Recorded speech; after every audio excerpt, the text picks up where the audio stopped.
estado compartiendo sobre Hebreos 13. Si quieren, pues pueden ir allá. Si no, pues no se preocupen, que yo lo tengo aquí.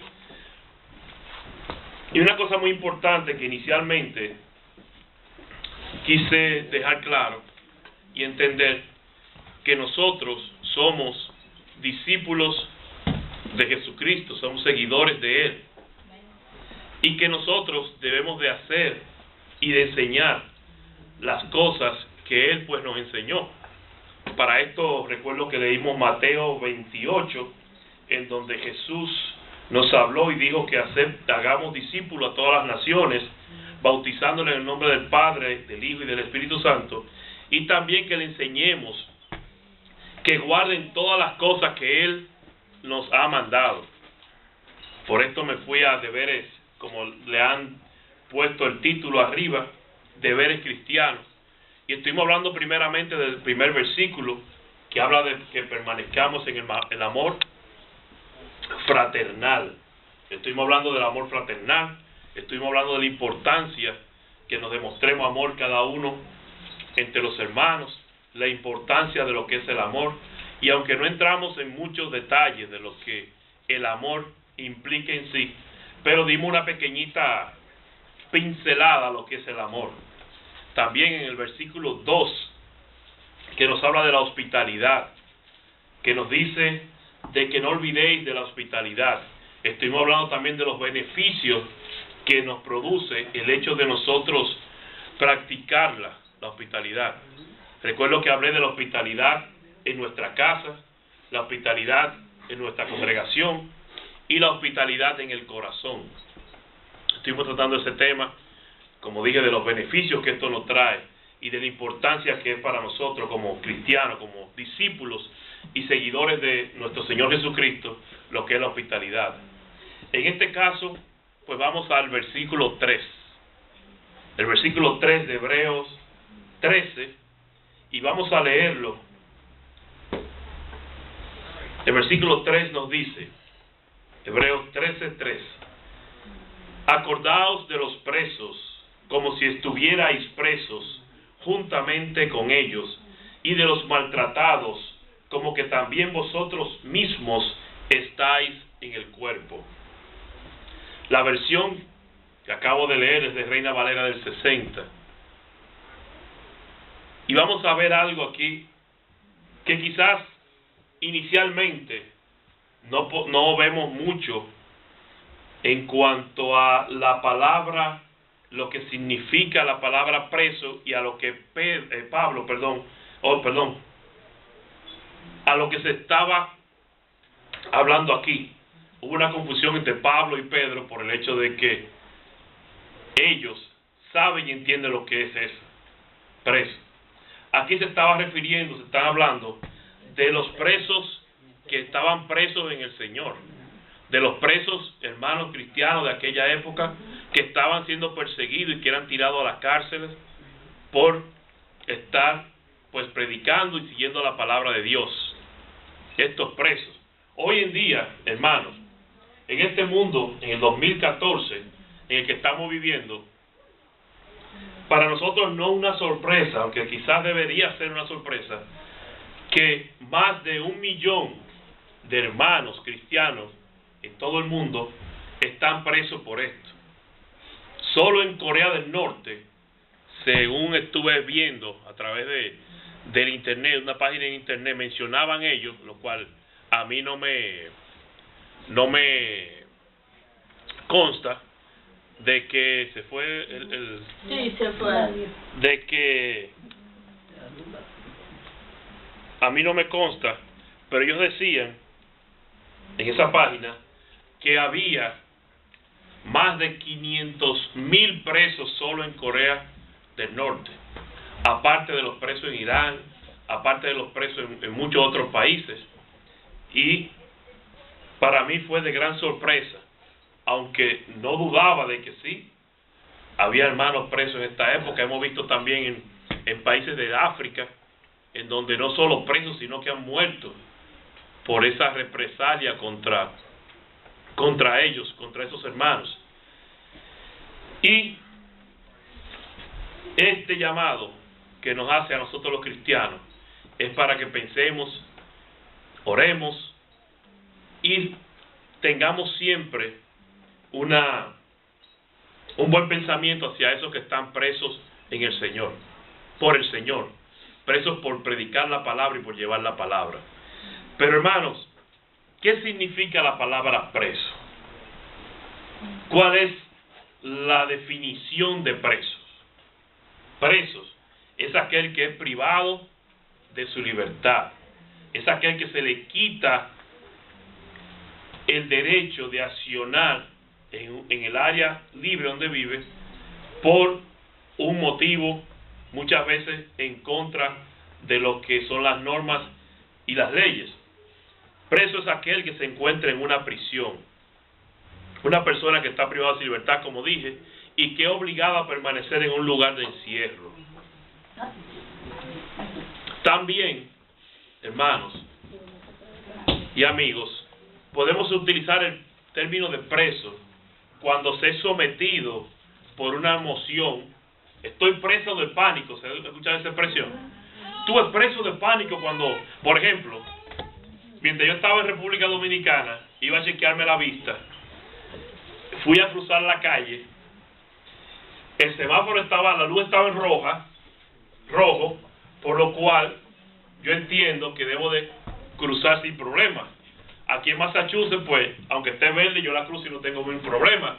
Si me ve el chofer, porque supuestamente hay una ley que dice que debe dejar pasar, ¿verdad? Pero en República Dominicana la luz estaba en roja.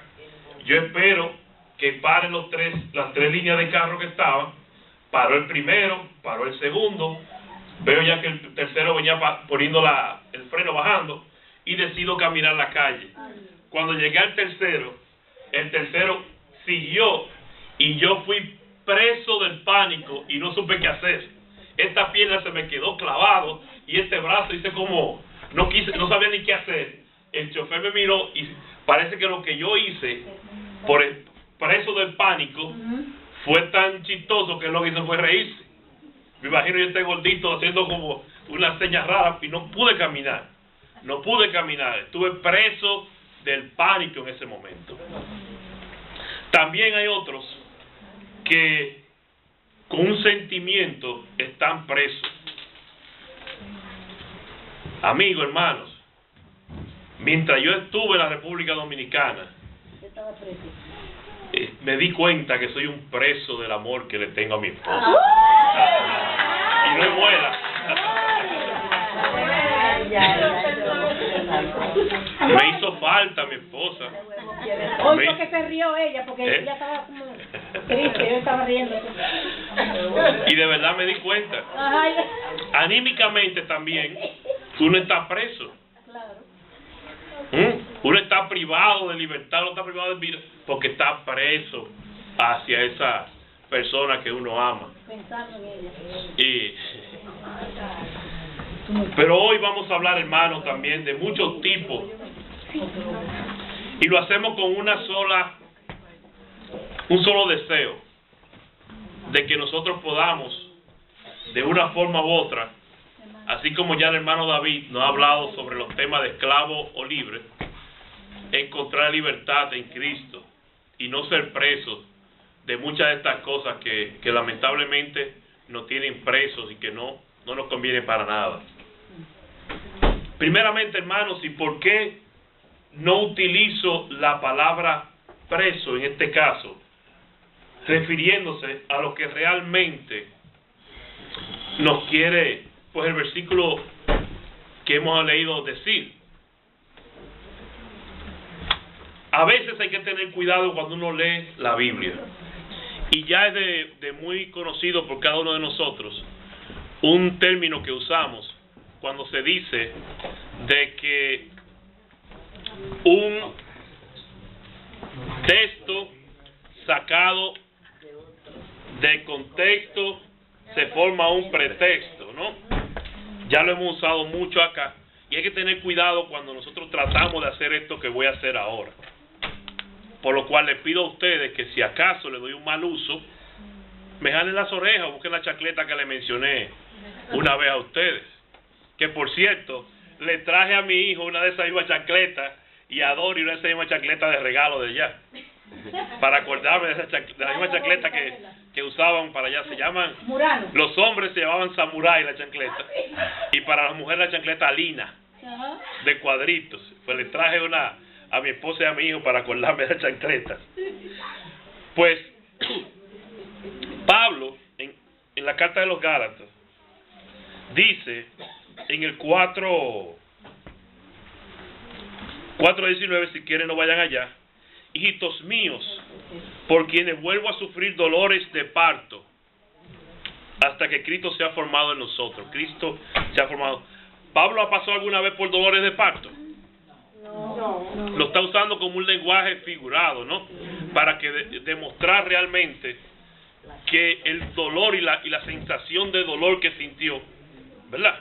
En este caso, voy a usar la palabra preso, no necesariamente utilizándola como dice este versículo, y con mucho cuidado de hacerlo, para no decir una cosa que no es.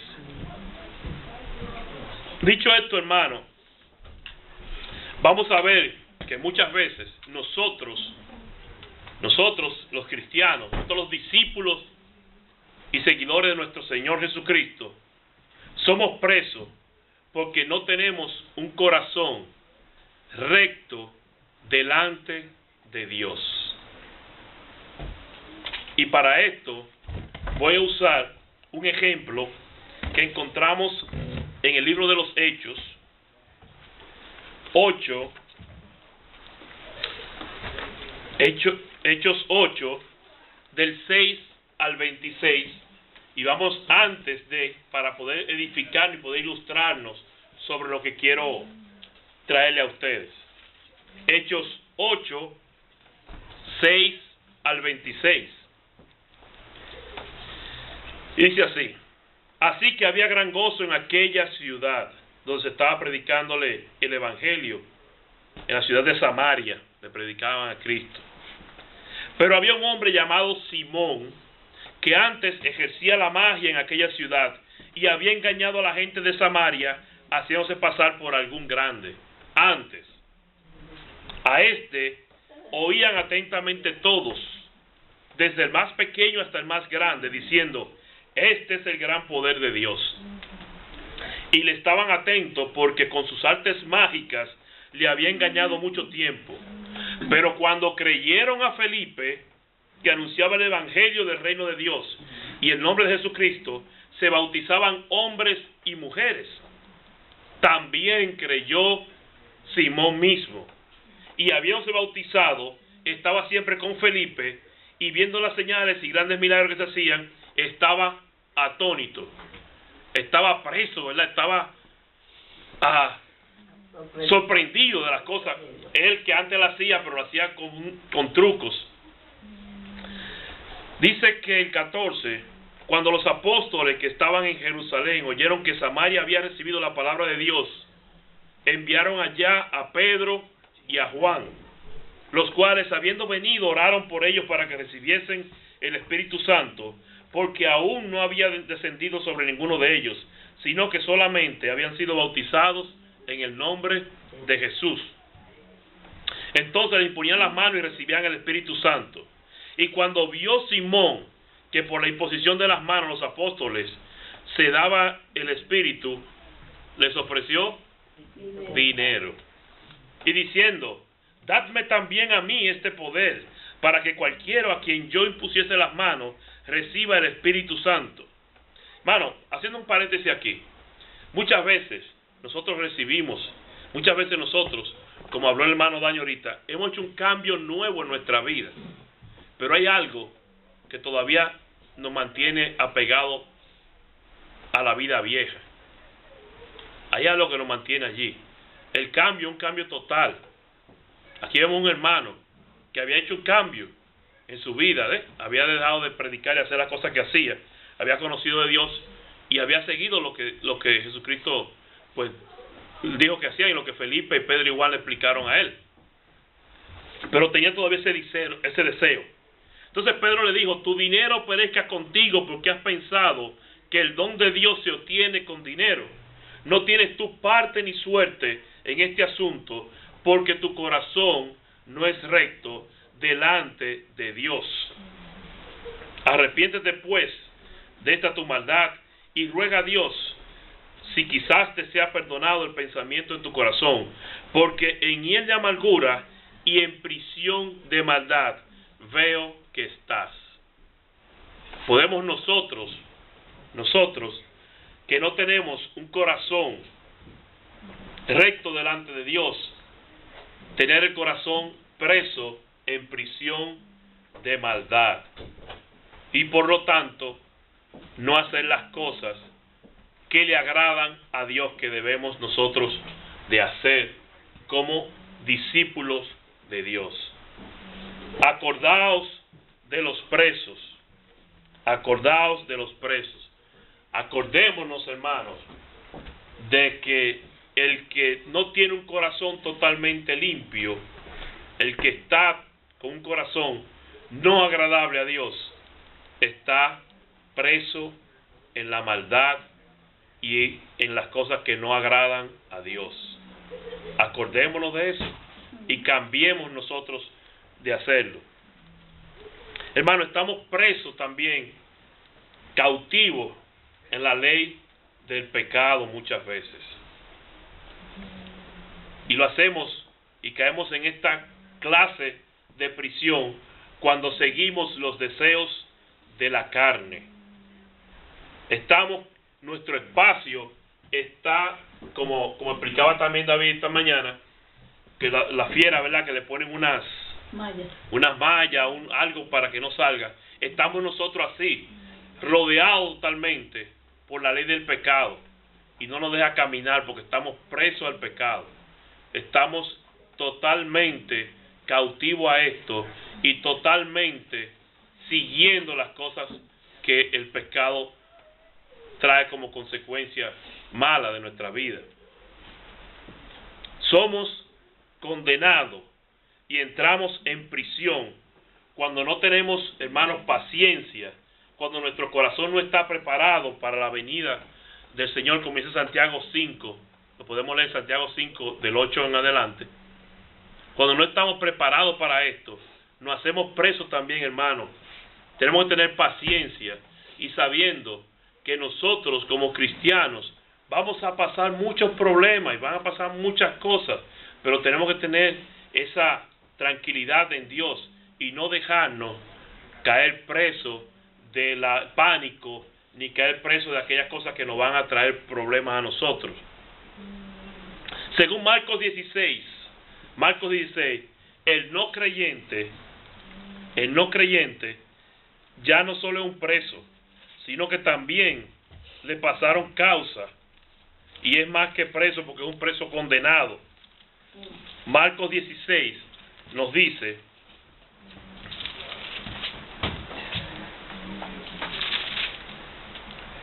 el que creyere y fuere bautizado será salvo, mas el que no creyera será condenado.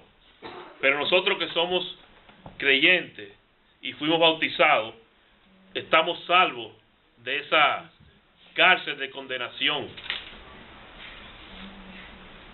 Acordémonos de los que están presos en el Señor. Muchas veces sabemos que estamos haciendo las cosas mal, pero nos gusta, porque estamos presos a esas cosas malas que hacemos, porque nuestro corazón está preso a eso. Está haciendo mucho énfasis, hermano, he mencionado mucho eso a nosotros para que entendamos y comprendamos de una vez por todas, de que la condición de estar preso a las cosas malas, al pecado, y la condición de estar cautivo en esas cosas, es si tú o yo queremos. Tenemos libertad en Cristo, tenemos libertad en Él, pero si tú y yo queremos estar presos al pecado, solo tú y yo tenemos la decisión de hacerlo y la potestad de cogerla o no. Hermanos, nosotros debemos de llevar nuestros pensamientos cautivos, presos a Cristo, como lo dice 2 de Corintios. Allí sí podemos estar presos tranquilos. Allí sí podemos entregarnos en esa prisión. Recuérdese que antes de ser hijos de Dios, vivíamos como presos en nuestra forma de vivir sin Dios. Ya es diferente. Hoy, hermanos, nosotros estamos presos, pero haciendo la voluntad de nuestro Dios, en lo que Dios quiere. Qué bueno y agradable es estar en esa forma. En cuanto a preso privado de libertad, yo mismo, hermano, he estado detenido alguna vez en la justicia. Yo mismo, hermano, participé y conocí cárceles cuando en vía de mi profesión tuve que visitar cárceles y tuve que ver eso allí. No es fácil. Para mí hoy no ha sido fácil hablar también de esta condición cuando conocemos y entendemos y comprendemos lo que significa esto. Pero para mí, más que eso y más que esa palabra, no es fácil para comprender y entender lo que es el prisión espiritual en lo cual muchos se encuentran, hermano. No necesariamente detrás de cuatro rejas, ni cuatro paredes, ni ese tipo de presos, hermano, tienen allí una libertad que muchas veces nosotros, los que presos espiritualmente estamos, no la tenemos, hermano. Porque ellos estarán bajo un recinto, ¿verdad?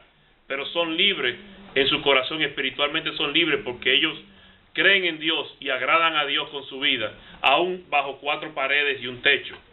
Pero nosotros, los que estamos fuera, muchas veces estamos más presos que ellos porque estamos presos espiritualmente. Y eso es lo que muchas veces, hermano, cuando estoy pensando en esto, me hace sentir mal. Tú y yo vivimos una vida muchas veces preso espiritualmente porque queremos estarlo así. Ahora, como hijo de Dios, no tenemos por qué caminar voluntariamente hacia ese tipo de prisión, pero lo hacemos, hermano. Caemos en el pecado y nos hacemos presos de este. Caemos en la impaciencia, caemos en el desacreditar a los demás, caemos en las murmuraciones, nos hacemos presos de la carne con todo y cada una de las cosas que hacemos. ¿Y somos libres? Sí, pero espiritualmente presos.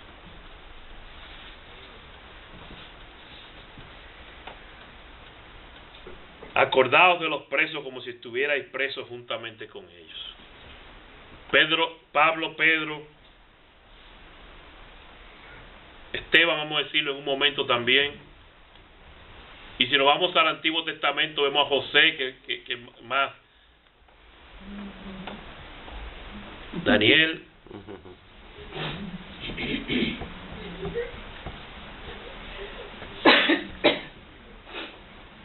Ellos saben lo que es estar preso por la palabra de Dios. Pedro, amén. Y Daniel. Tú y yo tenemos libertad. Tú y yo tenemos la libertad de poder disfrutar, de poder salir a la calle y decir las cosas que vemos en la palabra de Dios que nos tiene allí, de predicar la palabra de Dios, de enseñar a los demás, pero vivimos presos porque nos encerramos nosotros mismos y no lo hacemos. No nos acordamos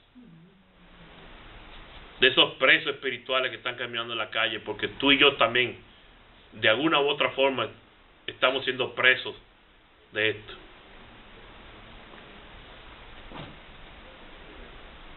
¿Presos libres o libres presos?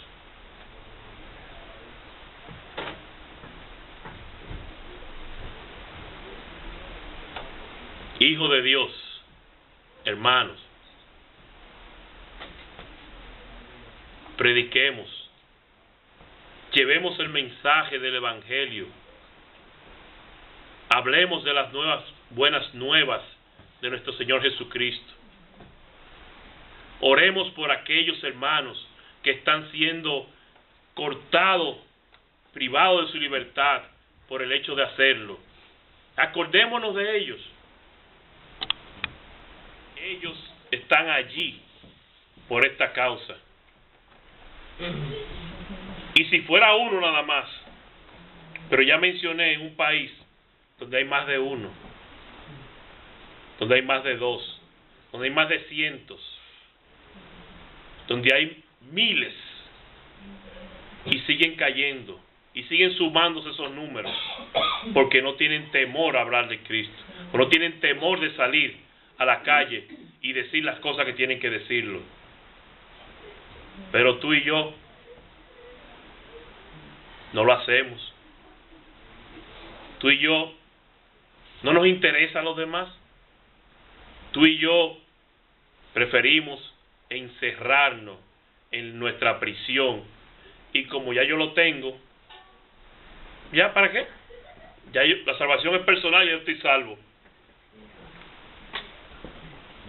Acordémonos, hermanos, de aquellos que están allí sufriendo por eso. Aprovechemos la oportunidad que se nos da en este país y donde quiera que vivamos, que no ponen estos problemas,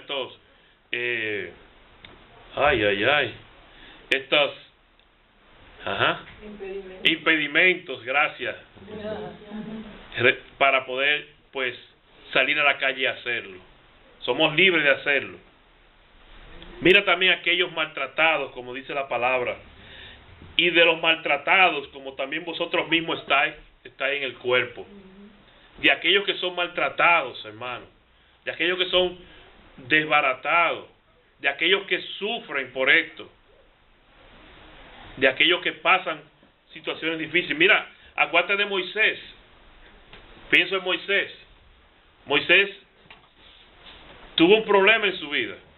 Tenía todo en casa de Faraón, pero vio un maltrato hacia un hermano. ¿Y qué pasó? Tomó la justicia en sus manos, ¿verdad? Tuvo que salir corriendo de allí. Pero donde va también encuentra un maltrato sobre unas mujeres, ¿sí o no? Y también vuelve otra vez. Y la ayuda, creo que era que no podían acercarse al pozo o algo así, si no me equivoco la historia. Y él pues pelea, como quien dice, y le da la oportunidad a ellos. Y cuando llegan a la casa, que llegaron, ¿por qué llegaron tan rápido? Porque me encontré a alguien allá que me ayudó. Le dio agua a los campos. Pues ¿sabes qué, hermano? Tú no tienes problema hoy con un egipcio maltratando a un hermano tuyo. Tú no tienes problema con alguien que no te deja participar de algo que está ahí. Pero en la calle hay muchos maltratados espiritualmente, que sí tenemos problemas tú y yo, y sí tenemos tú y yo que salir al frente y hablarle a ellos. Yo me siento mal, hermano, cuando yo pienso que a mi alrededor, que en mi familia, hay muchos maltratados espiritualmente, ¿y yo qué hago? Nada. Me tranco en mi prisión y me tranco en que yo estoy tranquilo ya. El salmista, Salmo 69. Salmo 69. Vamos allí de un pronto. Salmo 69. Y no vamos a caminar mucho en el Salmo 69. No vamos a caminar mucho. Vamos directamente al versículo 20. El escarnio ha quebrantado mi corazón y estoy aconcojado. Esperé quien se compadeciese de mí y no lo hubo, y consoladores y ninguno hallé. ¿Habrá algún amigo, algún familiar, algún vecino, algún relacionado de nosotros que también diga que no haya nadie que se consuele de él y que esté siendo perdido? Pero como tú no ves a los maltratados, como tú no te interesan los maltratados, como tú no te importa un maltratado, no llega donde él. Pero él quizás está allí esperando que alguna persona venga donde él y que se compadezca de él y lo consuele. Dios nos consoló a nosotros primero.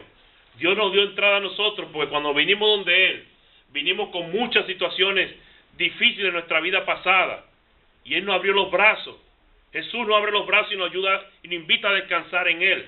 Y estamos descansando en Jesús. ¿O acaso no descansamos? Tenemos problemas, tenemos enfermedades, tenemos muchas situaciones. Pero ¿qué pasa? Pensamos, pero estoy bien porque tengo mi Dios.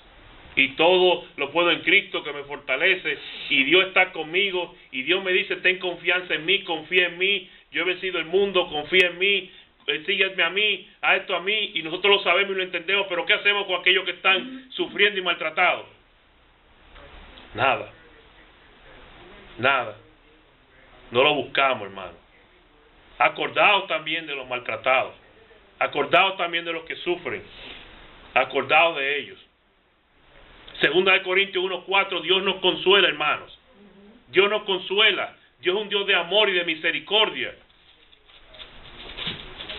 Tú eres, comencé diciendo, y las dos últimas veces también que estuve aquí, lo comencé diciendo, somos discípulos de Jesucristo.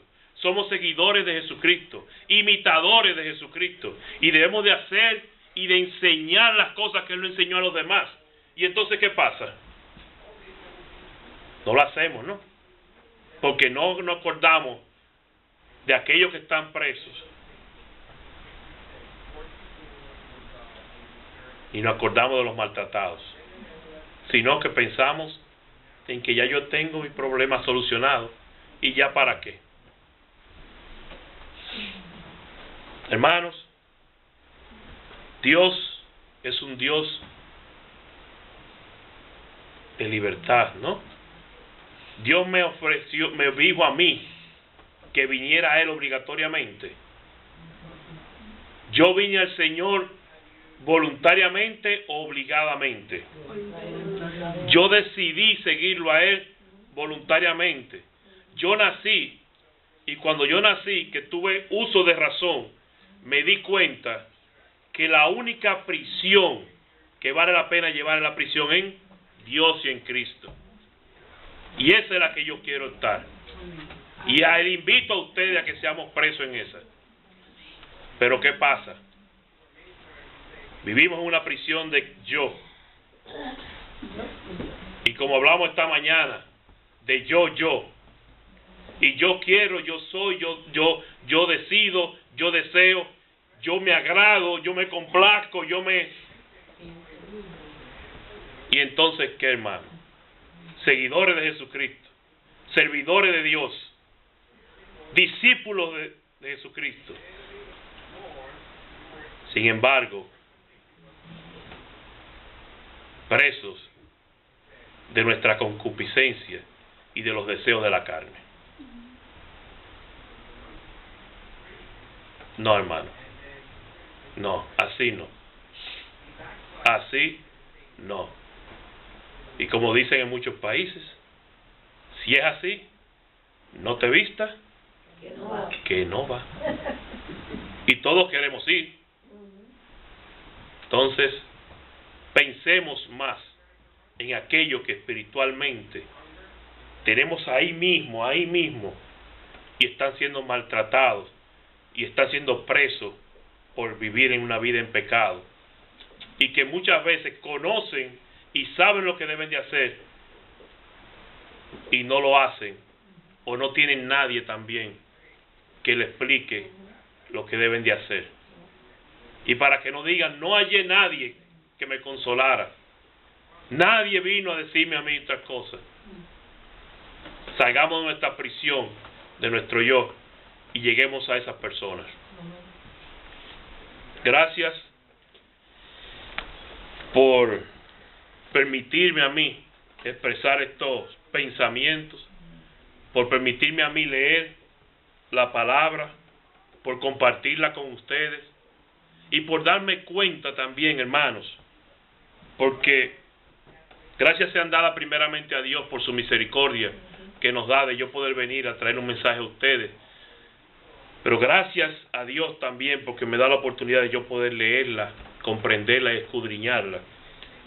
Y cuando decía gracias a ustedes, le daba las gracias porque en la medida en que estoy leyendo estudiando para presentárselo a ustedes, estoy aprendiendo y estoy creciendo espiritualmente y aún conociendo más mi condición.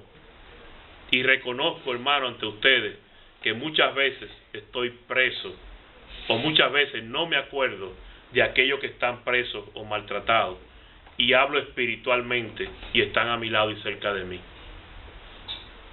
Si no haber sido por estudiar esta palabra, por conocerla y entenderla, esto no hubiera pasado en mi vida.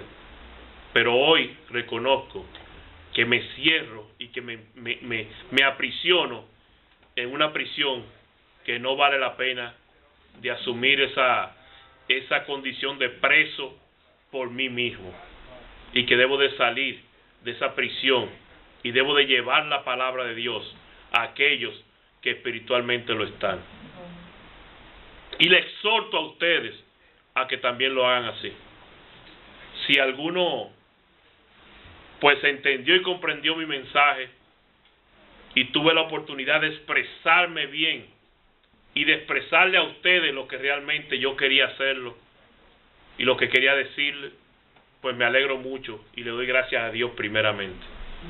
Y si no entendieron el mensaje que quería transmitirle, y si no se entendió también muy claro, o si yo no me expliqué muy claro, estoy abierto y tengo libertad, y le doy la libertad para cada uno de ustedes, si entiende, de venir a mí y ayudarme a comprender más de este mensaje.